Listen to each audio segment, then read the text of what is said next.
Ah, vous l'attendiez cet épisode, hein. Vous l'attendiez. On y est, l'épisode sur les red flags qui fait suite.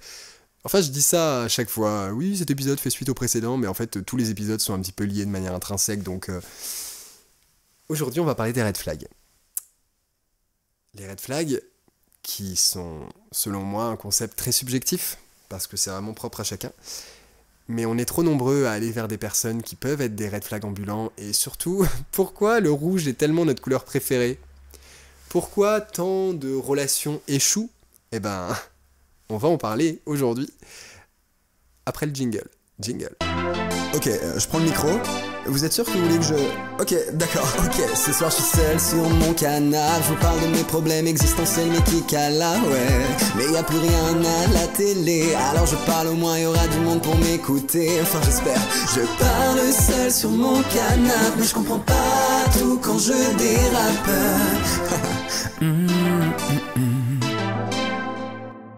Alors, un red flag, qu'est-ce que c'est ?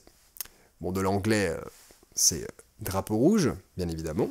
Ça, je vous apprends rien. Victor qui commence à dire des trucs totalement obvious. Alors, je suis désolé, par contre, si la luminosité sur la vidéo est basse, c'est tout simplement parce que, vous le savez, il fait nuit tôt, parce que nous sommes en hiver au moment où je tourne ce podcast. Peut-être que quand vous le regardez, on sera le printemps ou l'été, mais là, nous sommes en hiver actuellement, donc il fait nuit plus tôt. Et là, il commence à pleuvoir, donc... c'est normal si la luminosité n'est pas au max sur cet épisode. Drapeau rouge, donc. C'est un panneau de signalisation, mais un panneau rédhibitoire.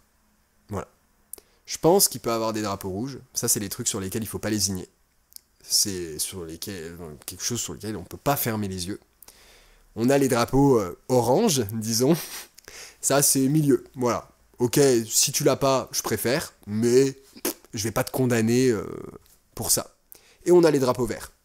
Mais mes drapeaux rouges à moi, mes red flags à moi, seront potentiellement des green flags pour d'autres personnes. C'est en cela que je trouve que le truc des red flags, c'est assez subjectif, même si je pense que il y a des red flags qu'on va retrouver chez la majorité des gens, pour qui c'est vraiment un truc rédhibitoire, mais il y en a pour qui ça va être ultra sexy. Donc on ne juge pas, ok ? On ne va pas juger aujourd'hui dans les commentaires, on ne va pas juger, nous sommes bienveillants entre nous. Mes red flags à moi ne seront pas forcément vos red flags. Et ça, c'est très important, parce que parfois des personnes vont te conseiller sur ta relation, sur ton flirt, sur la personne que tu dates, sauf que ces personnes auront des critères, auront des red flags totalement différents des tiens. Du coup, le conseil n'est pas bon, le conseil n'est pas forcément universel, parce que de toute façon, un conseil sera toujours subjectif. La personne va toujours se baser sur son expérience, c'est pour ça que c'est bien de prendre plusieurs sons de cloche aussi. Bon, si tout le monde te dit en chœur « cette personne est toxique pour toi », généralement, il faut quand même écouter tes potes. Généralement, voilà, c'est des gens qui t'apprécient, c'est des gens qui veulent que tu réussisses, que tu t'épanouisses. S'il y a 5 ou 10 de tes potes différents, dont ta famille qui te dit « cette personne, je la sens pas trop », généralement, c'est qu'il faut pas trop y aller. Mais après, tu fais ce que tu veux. Des fois, il faut se prendre le mur à Poudlard pour... Bah du coup, non... Pas apprendre parce que ça fait très mal, mais si, parfois si. Se prendre le mur, ça permet de faire ses expériences et de se dire « Oh, ça je n'irai plus ». Mais alors pourquoi on revient vers ces personnalités, des fois red flag pour nous ? Pourquoi tant de nos relations échouent ? Eh ben je pense que c'est justement parce que on n'arrive pas à catégoriser suffisamment bien ce qu'on veut et surtout ce qu'on ne veut pas. Je pense qu'il ne faut pas avoir des critères trop élevés. Mais juste, il faut savoir ce qu'on veut. Et il faut savoir ce qu'on ne veut pas. Et c'est très dur. C'est très dur de réussir à faire ça. Parce que souvent, ce qu'on ne veut pas, ce qui est essentiel pour nous, fondamental, et ce qui va être rédhibitoire si cette personne-là, des fois on va fermer les yeux dessus. Alors qu'on devrait tout simplement dire ciao bye bye si ça ne nous plaît pas. C'est quelque chose que j'arrive de plus en plus à faire. Comme je vous l'ai dit dans l'épisode sur les dates, maintenant je suis un petit peu plus en mode oula non, il y a un truc qui me dérange, c'est bye bye ciao. Ce qui n'est pas forcément une bonne chose non plus, parce que souvent c'est sur des drapeaux orange que je vais dire bye bye. Mais c'est comme je vous le dis, c'est compliqué. Des fois je vais dire bye bye à des gens sur des drapeaux orange. Des trucs qui pourraient être complètement ok au fur et à mesure du temps. Mais c'est vrai que sur les drapeaux rouges, maintenant, j'arrive vraiment à dire non, stop. Et c'est ce qu'on devrait tous essayer de faire. Dire bye bye dès qu'on voit un red flag. et catégoriser vraiment nos besoins. Les besoins qui sont vraiment fondamentalement essentiels à notre survie sentimentale. Les besoins qui sont, bah voilà, on peut composer avec, c'est un petit peu chiant, mais on peut composer avec. Et les besoins, enfin, dont on n'a pas besoin. Enfin, bref, je m'embrouille, mais vous m'avez compris. Catégorisez vraiment ce que vous avez envie et ce que vous ne voulez pas du tout. Et ce sur quoi vous pouvez, enfin voilà, vous avez moyen de moyenner avec la personne. À ce moment-là, je pense qu'on arrivera beaucoup plus à dire stop à des relations ou des schémas de relations qui ne nous conviennent pas. Alors après, vous allez me le dire en commentaire, mais des fois, il y a des gens qui n'ont pas de chance. Il y a juste des gens qui tombent sur des types de personnalités qui arrivent très bien à leur mentir, etc.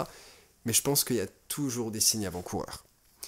Il y a toujours des types de personnalités vers lesquelles on va continuellement revenir. Et du coup, bah, ces personnes vont dire « Ouais, j'ai pas de chance, etc. » Ouais, mais c'est que t'as quelque chose que t'as pas compris aussi à ton niveau.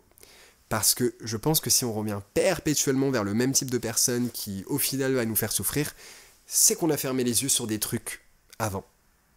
C'est très rare qu'il n'y ait pas de petits signes avant-coureurs de toxicité pour nous. Parce qu'encore une fois, bah, la toxicité, c'est aussi quelque chose de très subjectif. Il y a des personnes qui vont trouver toxique quelque chose que d'autres trouveront très sexy. Encore une fois, c'est des relations humaines, c'est des relations sentimentales, tout est subjectif là-dedans. Alors, on dit souvent que l'amour rend aveugle. C'est souvent l'excuse, du coup, qu'on emploie. Ouais, l'amour rend aveugle, l'amour rend aveugle. Ouais, mais il faut pas que l'amour rende con non plus. Aveugle, oui. Sur les drapeaux orange. Sur les orange flags. Mais pas sur les red flags. Ce podcast va s'articuler d'une manière un petit peu différente des autres. Pour la simple et bonne raison que je vais vous faire une liste non exhaustive de mes red flags à moi. Et attention, mes red flags à moi ne sont pas forcément vos red flags, donc restez courtois et polis en commentaire. Vous pouvez avoir vos red flags, et vos red flags ne sont pas forcément les mêmes que le mien. Du coup, premier red flag, quelqu'un qui est mauvais communicant. Les gens qui ne savent pas communiquer, ça c'est quelque chose de très très rédhibitoire pour moi. On pourrait se dire, ouais, la personne, elle n'a pas trop de conversation et tout, ça c'est un drapeau orange, il n'y a pas de souci. Ça peut s'améliorer avec le temps. Mais tu le sens direct si c'est quelqu'un qui est logique dans sa manière de communiquer, enfin du moins dans ta logique de communication à toi. Tu le sens direct si c'est quelqu'un qui est dans l'échange, tu sais direct si c'est quelqu'un qui voilà, est un bon communicant ou non. Tu le sens. Tu le sens. Et c'est un truc tellement profond, la communication, que tu ne changeras pas la personne. Donc ça, c'est un truc sur lequel tu ne peux pas lésiner. En tout cas, moi, je ne peux pas lésiner là-dessus. Si je sens que la personne n'est vraiment pas dans la communication, c'est bye bye. Voilà, encore une fois, c'est mon red flag. La drogue, les addictions. Et je dis la drogue, les addictions, j'ai pas dit la cigarette, j'ai pas dit l'alcool, même si la cigarette peut être une addiction et l'alcool peut être une addiction. À ce moment-là, ça devient un red flag. Mais quelqu'un qui va boire en soirée, qui va boire avec ses amis, qui va se fumer une petite clope de temps en temps, bah pour moi, c'est pas red flag. Non, ce qui va vraiment être red flag pour moi, c'est les gens qui vraiment consomment de manière... où eux-mêmes sont victimes de ça, vraiment la drogue, les addictions, enfin, vous avez compris ce que j'ai voulu dire. J'ai fréquenté plusieurs personnes qui fumaient, notamment, et quand je dis fumer, c'est pas fumer des Marlboro, vous m'avez compris. Et le problème auquel j'ai été confronté avec ces personnes-là, c'est que leur centre de discussion, ça va souvent être ça. Ça va souvent être leur consommation. Et c'est très chiant pour moi. Ça sera pas forcément chiant pour quelqu'un d'autre, ça sera pas forcément chiant pour vous, mais pour moi, c'est quelque chose de très chiant. J'ai vécu un date où la personne est venue défoncer au date, je peux vous dire que c'est très chiant. Donc non, pour moi, c'est un red flag. La fermeture d'esprit. Quelqu'un à qui tu vas parler, et dès les premiers dates, tu vas le sentir en fait, tu vas amener des sujets sur la table, tu vas le sentir si c'est une personne qui est fermée d'esprit ou non. Et je pense que quelqu'un de fermé d'esprit, en fait, c'est très rédhibitoire pour moi dans le sens où, par exemple, moi je fais de la musique, je fais de l'artistique, je vais vouloir me lancer dans un projet ou dans un truc, etc. Et va dire, oh non, tu fais pas ça, non, tu danses pas avec ces personnes-là parce que, voilà, c'est de la danse, tu vas te coller à ces personnes. C'est un exemple à la con que je vous donne, mais vous voyez ce que je veux dire. En fait, je me pose cette question à me dire, putain, si on est amené à être ensemble, ça se trouve, il va m'empêcher de faire certains trucs, il va m'empêcher de faire certains projets parce que il sera trop fermé d'esprit pour adhérer au concept du projet ou au truc. Vous voyez ce que je veux dire? Et encore une fois, je pense que c'est intrinsèquement lié à la communication, la fermeture d'esprit. Quelqu'un qui, bon communicant, pourra avoir ses idées, des idées peut-être un peu étroites d'esprit, mais comme c'est une personne qui arrive à correctement communiquer, pourra prendre du recul aussi sur ça. Tout est modelable, hein, tout est modelable, mais quelqu'un, tu sens, voilà, il est fermé d'esprit, il a vraiment ses convictions, quelqu'un qui est, non, moi c'est comme ça, c'est pas autrement, franchement ça j'aime pas, ah non, ça je peux pas, franchement je sais pas comment ils font et tout.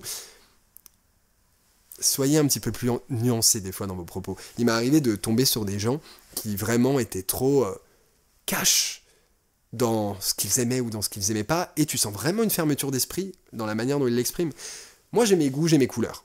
Vous voyez par exemple, mon type de relation à moi, c'est la monogamie. Relation libre, tout ça, c'est pas du tout mon truc.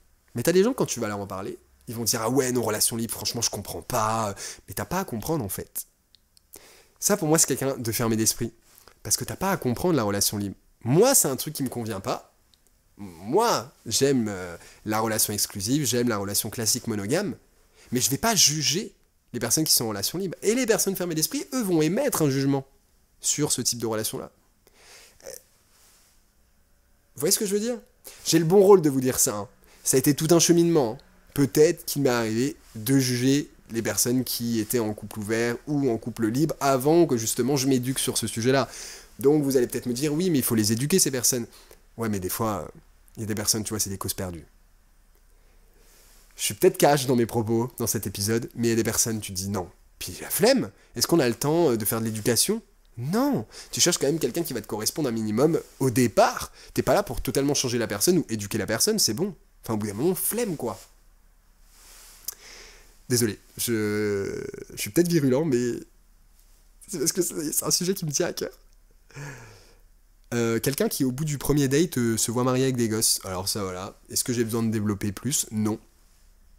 C'est un gros red flag. Quelqu'un qui va directement s'attacher à toi alors qu'il ne te connaît pas. Ça veut dire qu'il pourrait s'attacher à toi comme il pourrait s'attacher à n'importe qui. Est-ce qu'on a envie d'être n'importe qui ? Non. Donc quelqu'un qui va s'attacher à toi de manière très rapide, c'est quelqu'un qui ne te connaît pas et qui pourrait s'attacher, donc, à n'importe qui. Ça aurait pu être toi, mais ça aurait pu être n'importe qui.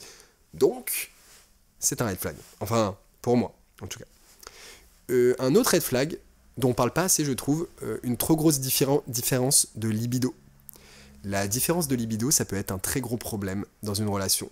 Et il y a des personnes qui vont se lancer dans des relations avec une personne qui a une forte libido, alors qu'elles de base n'en ont pas une forte. Attention, ça peut se réguler. Hein. La personne qui a une libido moyenne peut se mettre sur la personne qui a une grosse libido. Mais quand même, généralement, si tu sens une grosse différence de libido au début, n'essaye pas de te calquer sur la personne parce qu'au bout d'un moment, ça va se rééquilibrer. Là, c'est le début. Vous avez envie de ken tout le temps. Mais dans un an, t'auras peut-être plus envie de ken tout le temps, alors que la personne, elle aura toujours sa grosse libido. Ce qui est très bien. Hein. Il n'y a pas de bien ou de moins bien à ce niveau-là. Mais je pense que ça peut être un red flag. Pour moi. Quelqu'un qui aura une libido trop importante, qui est vraiment Vous voyez ce que je veux dire ? On est cash hein, dans ce podcast, hein, je l'ai toujours dit. Et ben ça va être un gros red flag pour moi. Parce que au bout d'un moment, je sais que non quoi, on peut faire des câlins sans forcément penser au cul. On peut dormir en cuillère sans forcément se frotter. Vous voyez ce que je veux dire ? Ça c'est important. La différence de libido. Je pense que c'est un truc sur lequel il faut pas fermer les yeux parce qu'au bout d'un moment, ça peut être un souci dans ton couple. Je dis pas que ça doit être forcément un critère essentiel. Je me dis, si la personne, a une forte libido, mais que c'est pas non plus trop différent par rapport à moi, voilà, il y a moyen de moyenner avec la personne. Il y a moyen de trouver notre équilibre à nous. Mais si tu sens vraiment une grosse différence, là ça devient red flag. Et c'est en cela que je parle de différence de libido. Les personnes passives-agressives, ça c'est vraiment red flag pour moi. C'est juste des personnes avec qui j'ai pas le feeling, avec qui j'ai pas la bonne connexion, quoi. Mais les personnes passives-agressives, je supporte pas. Pour moi, c'est vraiment red flag parce que le problème de ces personnes, c'est que tu vas leur parler de quelque chose qui te tient à cœur. Typiquement, moi vous le savez, je fais de la musique, j'adore la musique, la création, tout ça. Je vais leur parler de ça et elles vont faire un compliment, mais ça sera presque une blague un petit peu moqueuse. Vous voyez ce que je veux dire ? Les personnes qui vont se moquer d'un truc de manière passive-agressive, alors que tu leur parles d'un sujet qui te tient à cœur et que tu apprécies. Typiquement, moi, la musique. Mais c'est pareil, si vous aimez les animaux, ou si vous aimez, je sais pas, le foot, si vous êtes passionné de foot, ou si vous êtes passionné... Voilà. Ça, c'est vraiment chiant. Parce que c'est des personnes qui vont être constamment dans le jugement. En tout cas, c'est ce qu'elles renvoient, c'est l'image qu'elles renvoient. Ça se trouve, c'est pas ça, hein, mais en tout cas, c'est l'image qu'elles renvoient. Les personnes passives-agressives, très loin de moi. Enfin, c'est vraiment red flag. Et d'ailleurs, on en vient aux personnes tout le temps négatives. Les personnes qui ne sont pas solaires. Je dis pas que je suis super solaire, mais soyez au moins souriant. Réjouissez-vous des choses. On vous parle pas d'être béat, d'être complètement stupide à sourire tout le temps, mais soyez dans le partage et dans quelque chose d'un peu solaire, parce que les personnes qui font la gueule, les personnes qui sont négatives, il m'est déjà arrivé de faire des dates avec des gens, ah ouais non ça j'aime pas, ça me saoule. Mais t'aimes quoi en fait?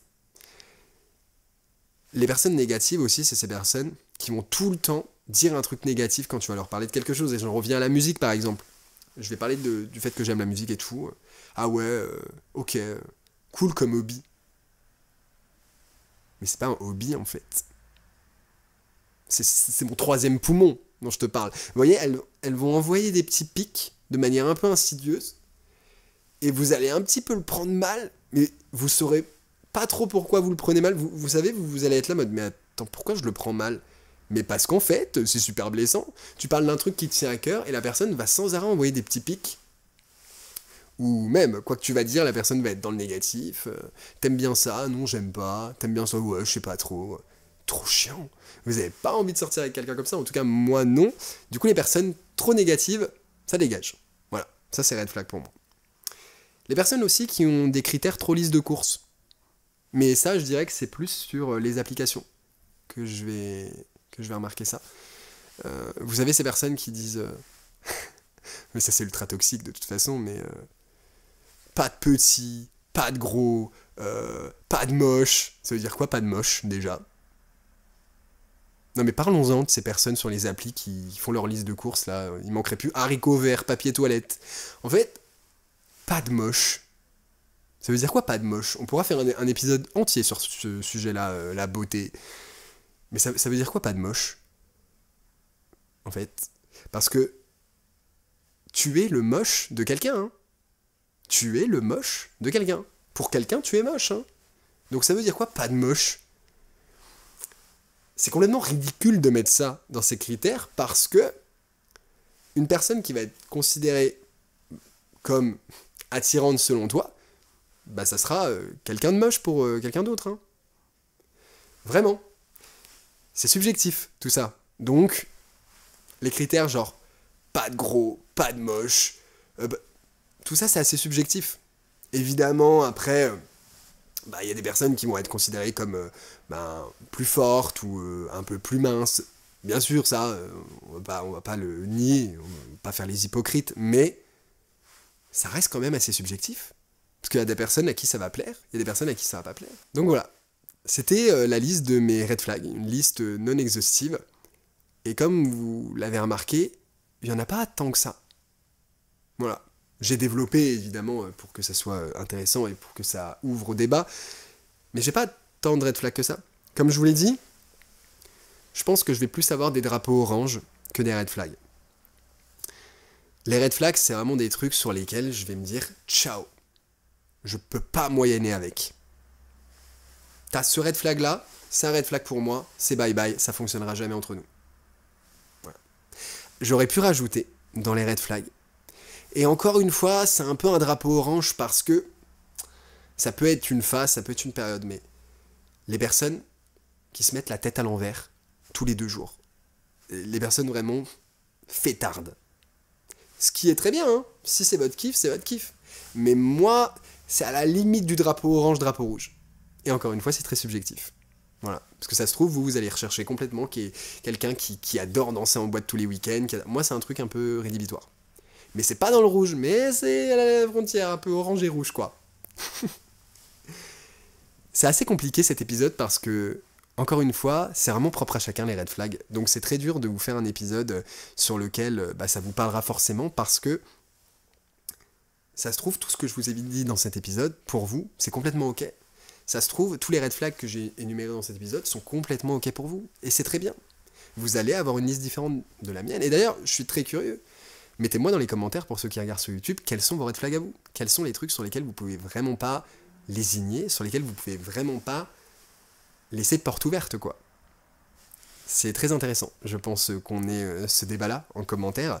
En tout cas, restez bienveillants, parce que c'est pas parce que quelqu'un n'a pas la même opinion que vous devez l'insulter ou que vous devez pas être bienveillant. Non. Chacun est libre de penser ce qu'il veut, tant que ça porte pas atteinte aux autres de manière frontale, et tant que c'est nuancé aussi. Voilà. On en revient à la manière de dire les choses, à la fermeture d'esprit, mais ça, c'est un sujet que beaucoup ne comprennent pas, mais c'est pas grave. Cet épisode était peut-être un petit peu plus court que les autres, je vais m'arrêter là, j'espère que ça vous aura plu, que ça vous aura parlé, que ça vous aura permis de réfléchir sur certains sujets. En tout cas, je vous retrouve à la prochaine pour une nouvelle cover sur YouTube ou un nouveau podcast ici sur Spotify ou sur YouTube, ça dépend sur quelle plateforme vous écoutez. Allez, bye les petits potes. Je parle seul sur mon canapé, mais je comprends pas tout quand je dérape.